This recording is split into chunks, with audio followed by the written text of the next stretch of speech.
ಇಲ್ಲಿ ಒಂದು ಪ್ರಾಬ್ಲಮ್ ಕೊಟ್ಟವ್ರೆ. 2 power of 7 times of 3 power of -7 times of 5 power of 7 ಈ ಥರ. ಇವಾಗ ಏನು ಮಾಡಬೇಕಿಲ್ಲಿ, ಯಾವುದೋ ನಂಬರ್ನ ಗುಣಿಸ್ಬೇಕಾದ್ರೆ ಎಕ್ಸ್ಪೋನೆಂಟ್ಗಳನ್ನ ಮಲ್ಟಿಪ್ಲೈ ಇಲ್ಲ ಡಿವೈಡ್ ಏನೇ ಮಾಡಿದ್ರು ಈಗ ಬೇಸ್ ಒಂದೇ ಇರಬೇಕು, ಇಲ್ಲ ಪವರ್ ಒಂದೇ ಇರಬೇಕು. ಇಲ್ಲಿ ಪವರು ಒಂದೇ ಇಲ್ಲ, ಆದರೆ -7 ಅನ್ನೋದನ್ನ +7 ಮಾಡ್ಬೋದು.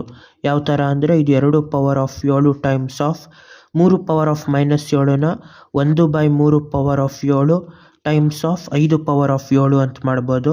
ಎಲ್ಲದರಲ್ಲೂ ಪವರ್ 7 ಆಯಿತಾ. ಆ 7ನ ಕಾಮನ್ ಆಗಿ ತಗೊಂಡು ಪವರ್ನ ಇಲ್ಲಿ 2 ಟೈಮ್ಸ್ ಆಫ್ ಇದು 1/3 ಟೈಮ್ಸ್ ಆಫ್ 5 ಅಂತ ಮಾಡ್ಬೋದು.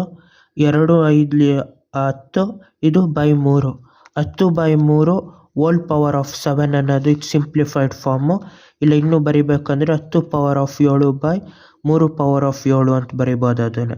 ಬಾಯ್.